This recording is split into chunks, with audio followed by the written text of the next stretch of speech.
Greetings, ladies and gentlemen, and once more I want to welcome you to this class, another class in this my YouTube channel.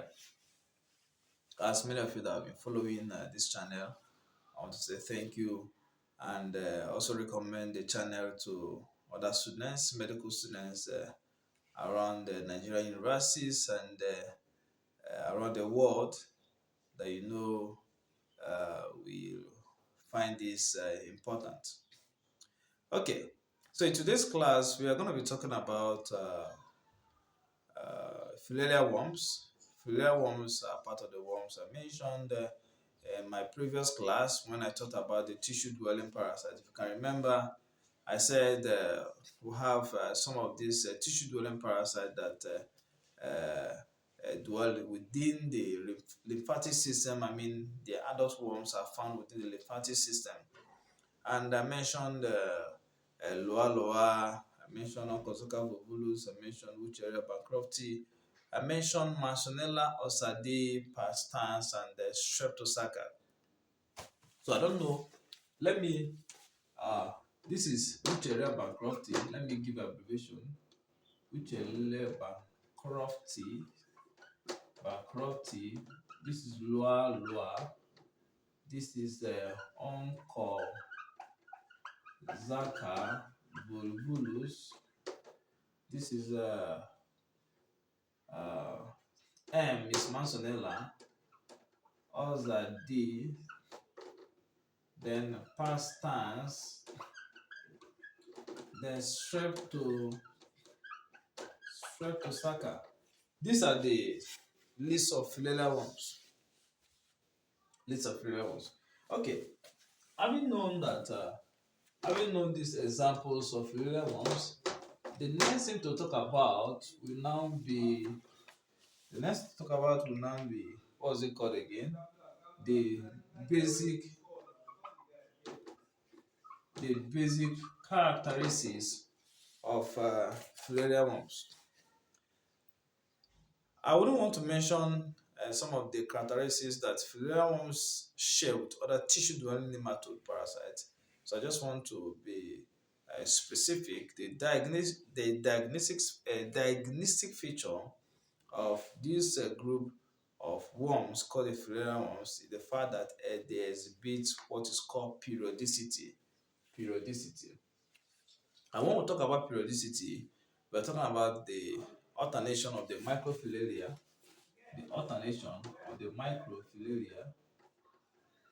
microfilaria. These are the larvae of filarial worms. They are called the microfilaria. The alternation of the microfilaria between the deep and peripheral circulation,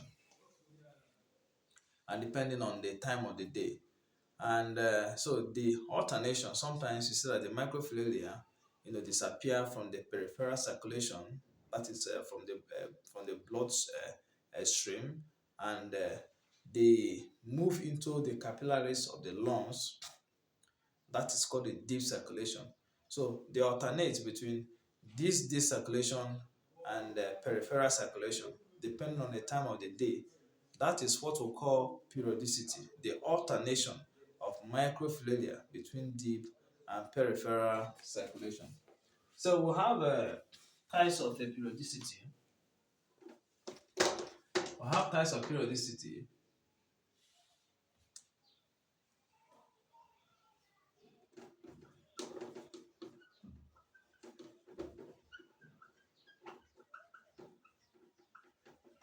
So the first one, types of periodicity, we have the one they call the nocturnal. We have the one they call the diurnal. Then we have the subperiodic.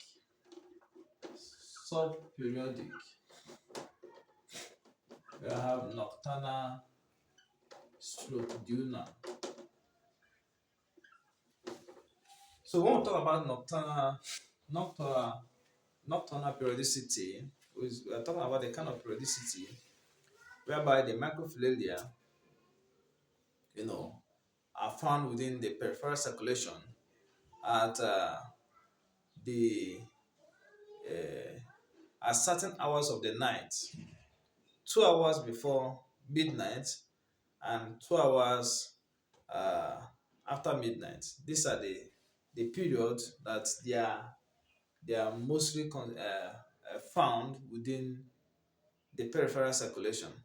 So when we say 2 hours before midnight, we mean 10 p.m., 10 p.m. and 2 a.m. So 12 midnight, 2 hours before midnight and 2 hours after midnight. That is where you see this microfilaria within the peripheral circulation. So if one is to be diagnosed of this parasite, anyway, I will still mention it when we come to diagnosis. If one to be diagnosed, then of course the person's blood must be collected at the periodic hour. If not, you won't get the accurate result because the parasite will not be found within the peripheral blood if not at this particular time, and that is for nocturnal periodicity. For diurnal periodicity, you see that the parasite will go into the deep circulation during the night hours, and during the day they surface at the peripheral circulation, or they become abundant within the peripheral circulation. So for diurnal periodicity, the parasite is usually found during the day within the peripheral circulation, and during the night they go into sorry during the night they go into the deep circulation. The reverse is the case for nocturnal periodicity, where they come into peripheral circulation within the night, and during the day they go into the deep circulation, which of course I mentioned is within the capillaries of the lungs. And once they are within the capillaries of the lungs, of course, if you take the blood sample, you can't see those parasites or those worms there, and that is why the blood samples must be taken at the appropriate time before a good diagnosis result can be obtained. Then we have the one they call a subperiodic, nocturnal, or diurnal. So in this case, the worm or the parasite is found within the peripheral circulation almost all through the 24 hours of the day, with slight increase either during the night or during the day. But you discover that they are found all through uh, the peripheral circulation within the 24 hours of the day, with slight increase either in the night or during the day. Okay, having known that now, the next is to talk about the life cycle of these filarial worms. The life cycle of filarial worms. The life cycle of filarial worms begins by the a kind of let's say ingestion of the microfilaria. The microfilaria ingestion of injection, ingestion. So the arthropod intermediate tools. Don't forget I mentioned that these filarial worms have arthropod intermediate tools. In fact, as a matter of fact, all tissue dwelling nematode parasites have arthropod intermediate tools, with the exception of one, and I mentioned in my previous class, and that one is Trichina spiralis. So in the case of Loa Loa, it has the cresop or the mangrove fly. Then the case of Onchocerca volvulus, it has a black fly, Simulum damnosum. The case of Bucheria bancrofti, of course, the Bucheria bancrofti, Brugia malai, Brugia timori, they all use mosquito, different species of mosquito, Copuletidia, uh, uh, Anopheles, and the host of them, culex, depending on the species, depending on the parasite. So they use different species of a mosquito as their vector. Okay, now we'll talk about the life cycle again. Like I said, the life cycle begins by the ingestion of the parasites by the arthropod intermediate host. So when the arthropod intermediate host bites the host, then it ingests the parasite into the body of the host. Please understand carefully that this microfilaria that is injected into the host is the infective stage. The infective stage is LO3. The LO3. The LO3, that is the infective stage. So it is the infected stage that is injected into the body of the host. And once it is injected now, this L3 microfilaria now uh, migrates to the subcutaneous tissue or the body cavity or the lymphatic system. Don't forget, within the lymphatic system, that is where the the Wucheria bankruptcy, Brugge malai, and Brugge tumori grow into adults.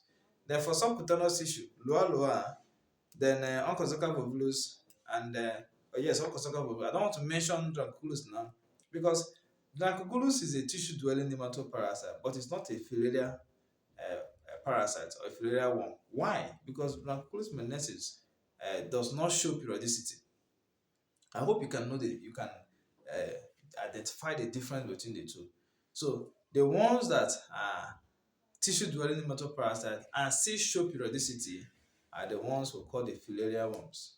Okay, so the body cavity, Manzanella ozadi, perstans, and even though I wouldn't want to go into the Manzanella, I will just concentrate on Wucheria bankruptcy, Brugge malai, Brugge tumori, Loa, and Oncozocal volvulus. So this is once they migrate into the subcutaneous tissue or lymphatic duct or system, that is where the L3 molts twice to mature into adult. The L3 molts to become L4, the L4 molts again to become adult.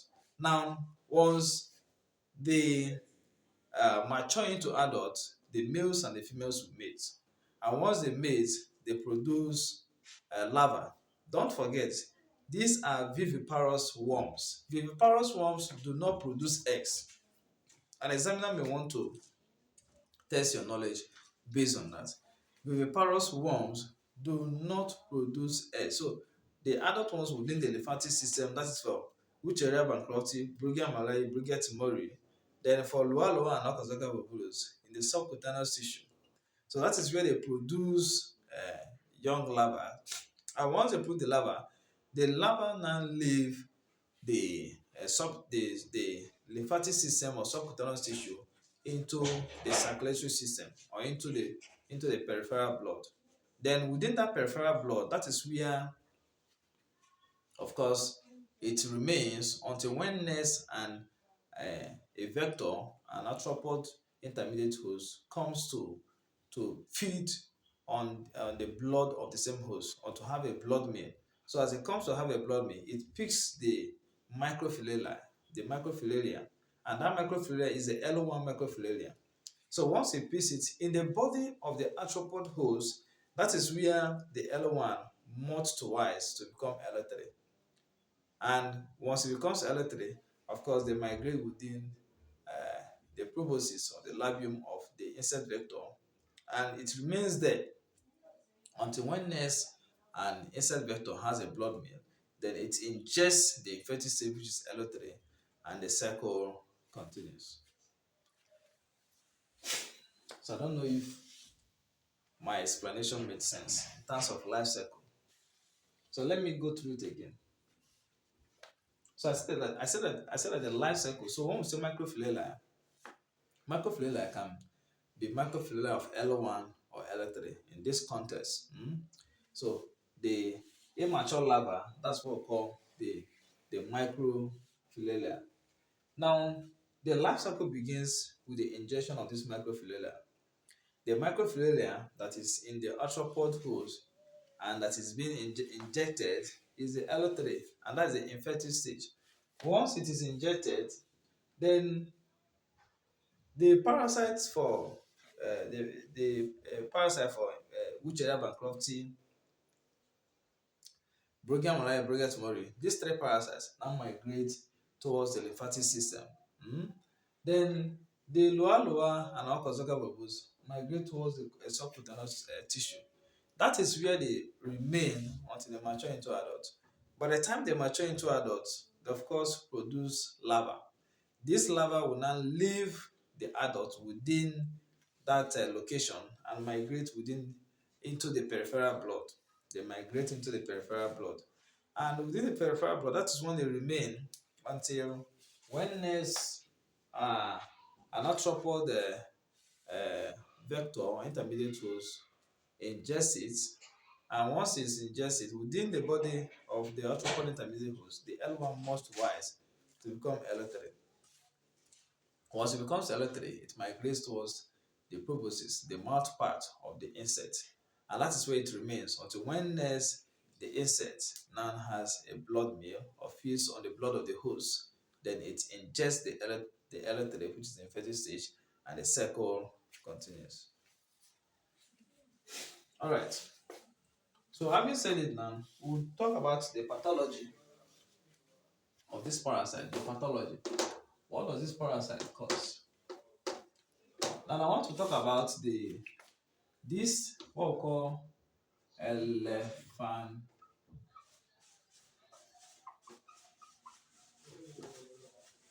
elephantiasis.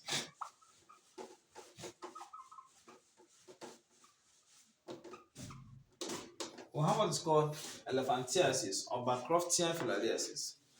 Elephantiasis or Bancroftian filariasis. Which area Bancrofti? Brugia malayi, Brugia tumori. These three parasites are the parasites that cause what we call elephantiasis or Bancroftian filariasis. Bancroftian filariasis. How does it occur? Of course, I've told you that the adult worm of these three parasites, Wuchereria bankrupti, Brugia malayi, and Brugia tumori, that they uh, stay within the lymphatic system, or the lymph nodes, within the lymphatic system or within the lymph node. That is where you see the adult worm of Wuchereria bankrupti, Brugia malayi, and Brugia tumori. Then within this period, within this location, within the lymphatic system, you discover that it's the adult worm a kind of cause a kind of mechanical irritation of the lymphatic system, and coupled with the fact that there is a liberation of a metabolite. Of course, it undergoes normal metabolic processes and releases some metabolites. Some of these metabolites are kind of toxic, and even the toxic substances produced as a result of those dead worms within the lymphatic system. So all this will now contribute to uh, a secondary bacterial infection, which will kind of reduce the or tamper with the integrity of the lymphatic system or the lymph valve, and this brings about permeability of the lymph valve. It becomes inflamed, resulting to what we call lymphagitis. Lymphagitis.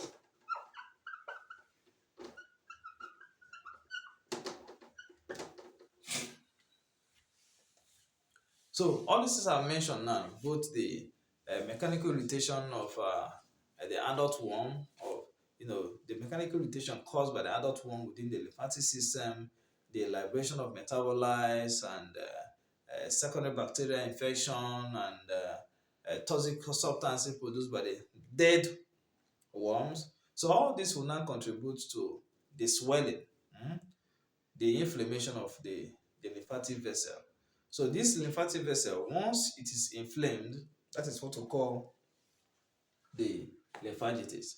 And the inflammation of the lymphagitis will now affect the integrity of the vessel in such a way that it kind of begins to how will I want to put it now? The integrity of the vessel will now be tampered with in such a way that it will no longer hold or house the lymph fluid. Of course, you know that the lymph is a fluid that goes around the lymphatic vessel. So once this lymphatic vessel or the lymphatic valve is tampered with, then of course it begins to allow the leakage of fluid of this lymph within the surrounding tissue. So this lymph, which is highly concentrated with protein, begins to leak within the surrounding tissue because the lymph vessel has been tampered with. The integrity of the lymph vessel has been tampered with. So That permeability that has been created will result to the leakage of lymph within the neighboring tissue. And once this lymph begins to leak,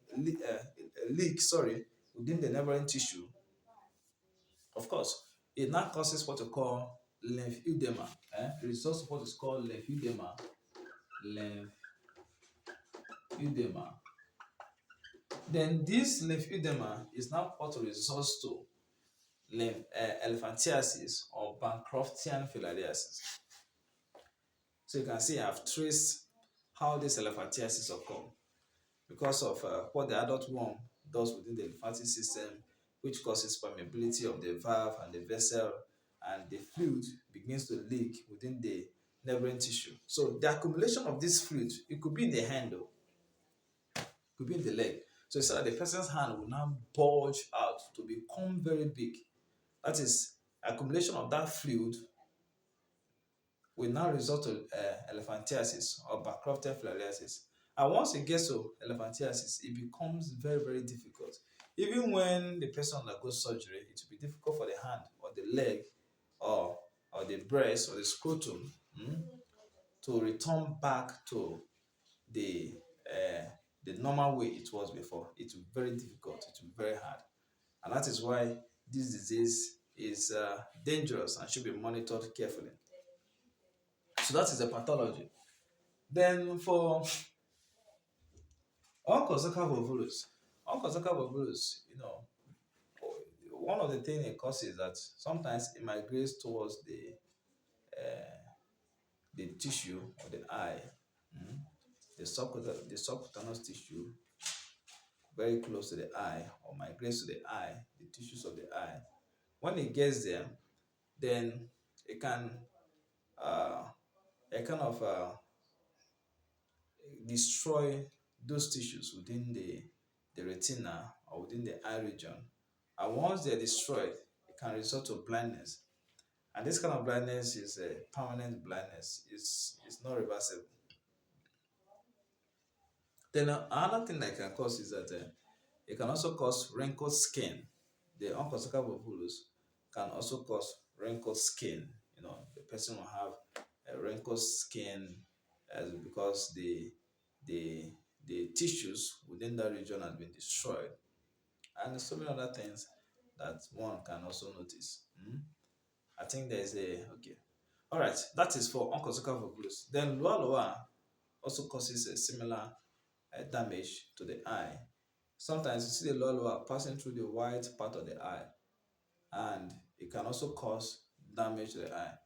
But the blindness, that may be caused by loa is not irreversible, can be reversible. However, depending on the extent of the damage, So I've mentioned the pathological effect of this parasite. Loa causes a disease known as loiasis. Then onchocerciasis. This is the name of the disease. Don't forget I mentioned that the cresol, then simulium, that's the vector, simulium damnosum, that is for onchocercal volvulus, the vector, and that of loa is cresol.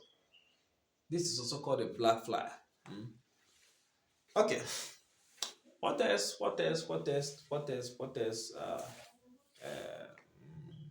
Diagnosis. I've mentioned diagnosis. I mentioned before, if you want to diagnose this disease, then of course the blood samples must be collected at the appropriate periodic time so that you see the parasites within the peripheral. That is when you see the parasite within the peripheral circulation. Then treatment. Elephantiasis. One can use surgical method, but of course, like I said, once it gets into elephantiasis, and the person undergoes a surgery, it will be fine, but then it will be very difficult for that part of the body to return back to normal.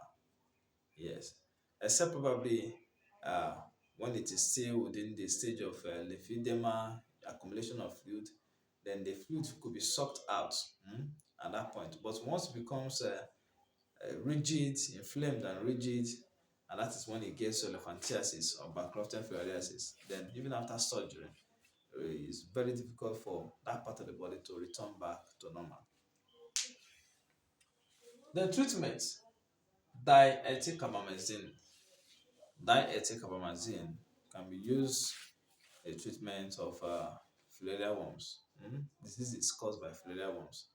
So this is how far we can go for filarial worms, and with this, say bye-bye to nematode parasites of medical importance. And there are a few more parasites which have been talked about. We omitted for protozoa, we'll talk about Giardia lamblia. Then for Platyhelminthes, we'll look at Echinococcus granulosus and possibly Diphyllobotum latum. And that is how we will say bye-bye to the study of parasitology. Thank you for being part of this class. I really cherish you. I appreciate you.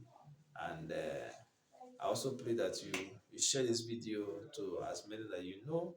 Then if you have not subscribed, please subscribe to my YouTube channel. What are you still waiting for?